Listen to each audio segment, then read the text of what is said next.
Parlamentit 7 të rregullores, por zgjatimi i vullnetit kryeministrit, ai ka legjitimuar një praktikë të rrezikshme për jashtimin e opozitës nga debati parlamentar.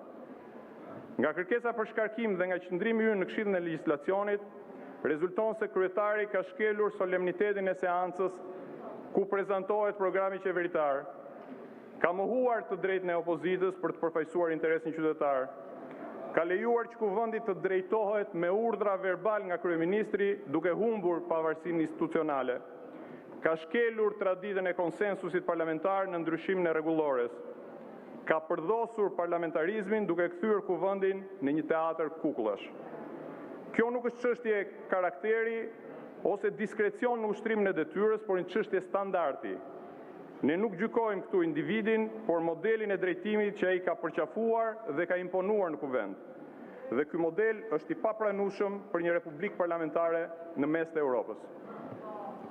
Të nderuar kolegë, kjo kërkesë e bazuar në këto shkelje nuk është thjesht një çështje e drejtimit të një seance.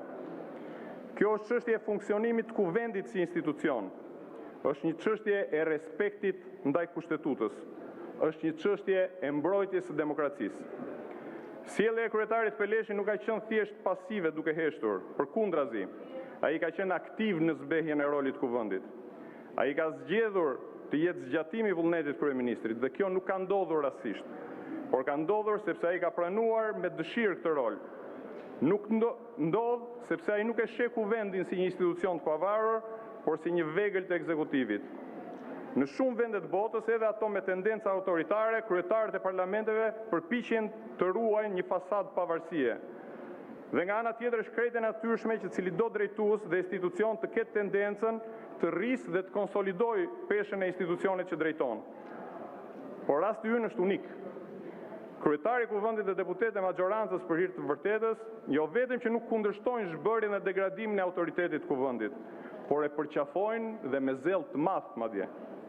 Kjo është arsyeja sepse kjo kërkesë për shkarkim nuk është një akt politik i zakonshëm.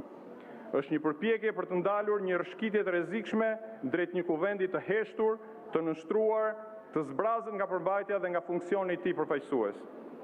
Sepse nëse opozita nuk ka drejtë të flasë, të kundërshtojë, të debatojë, atëherë nuk kemi më parlament. Kemi një sallë të heshtur ku gjithçka vendoset paraprakisht dhe ku çdo votim kthehet thjesht në formalitet. Tani përpara se ta mbyll, dua t'i drejtohem me një apel personal dhe krejt sinqert kryetarit të kuvendit. Ik përpara votimit dhe jep dorëheqjen. Zgjidh dinjitetin tënd përpara detyrës partisë. Do t'ikësh vërtet pa dinjitet, sepse je ai që ke tentuar të heshtësh opozitën në sallën e sovranit dhe po ashtu të zerosh rolin e parlamentit në demokraci.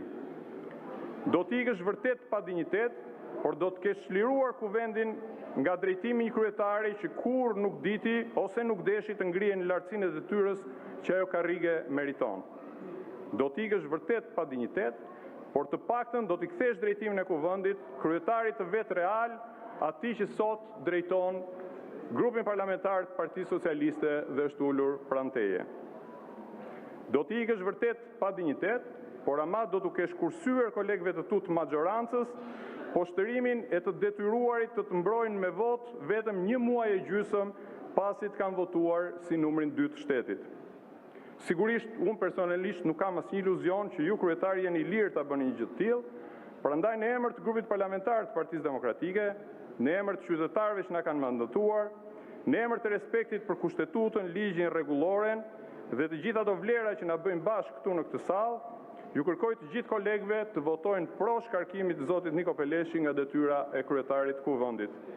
Le të tregojmë të gjithë së bashku se ky kuvend nuk është dhe nuk mund të jetë peng i vullnetit një njeriu të vetëm. Le të tregojmë sot këtu të gjithë së bashku se demokracia nuk është një dekor, por një aspirat për të cilën ja vlen që të luftohet me guxim për ditë.